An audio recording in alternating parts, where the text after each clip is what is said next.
I thought, look, this is interesting. I'm happy to share our story, and I'm happy to obviously contribute to a broader conversation that benefits women. But there shouldn't be an onus on women's sport to do that heavy lifting just because women are the agents within there.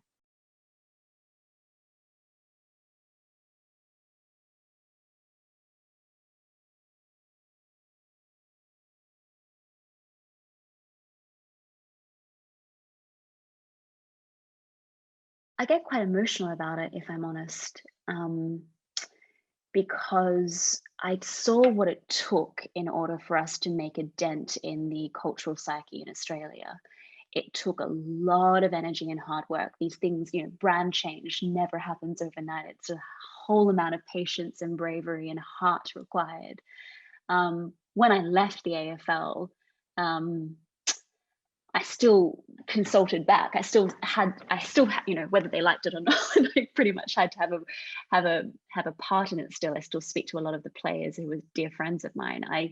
Um, I struggle to remove myself from there because I see, unfortunately, what can happen when you sort of ride the wave of fan expectations.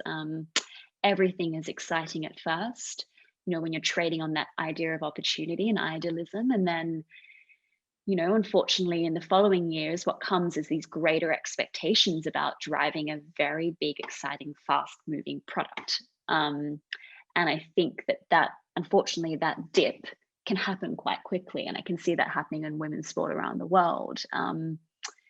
You can't trade on goodwill for very long. You need kind of commercial backing, you need sponsors playing, you need investment in the game, and you also need people who genuinely want to drive it through with a level of bravery. I think that the hardest thing right now is when I see, that kind of personality, that sense of innovation being lost or watered down by the overbearing kind of dominance of the men's game.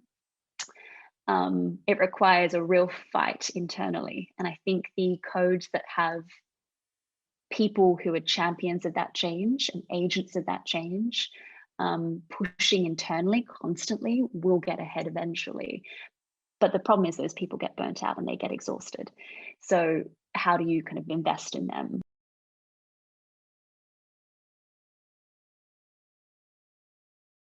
There's definitely a big onus, I'd say, and responsibility on the women's game and women footballers, women's, like, let's say, kind of sporting athletes, to kind of carry this moral compass and carry the code and carry this lens of inclusivity for everyone, which actually takes them away from just being phenomenal athletes and doing the work that they need to be doing.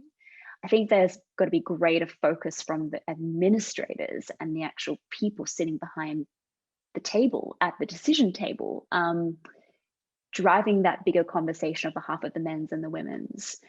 One of the big questions, we had after launching AFLW, obviously it was incredible success, lockout games, phenomenal attendee, we broke the record in so many ways, was that a lot of other industries came to me and Josh Vanderloo at the time, or anyone inside the AFL women's team, asking for help about how they could change a level of sexism inside their industries, how they could drive organizational transformation. And we're talking banks, transport authorities, a whole range of companies and industries. And I thought, look, this is interesting. I'm happy to share our story, and I'm happy to obviously contribute to a broader conversation that benefits women. But there shouldn't be an onus on women's sport to do that heavy lifting just because women are the agents within there.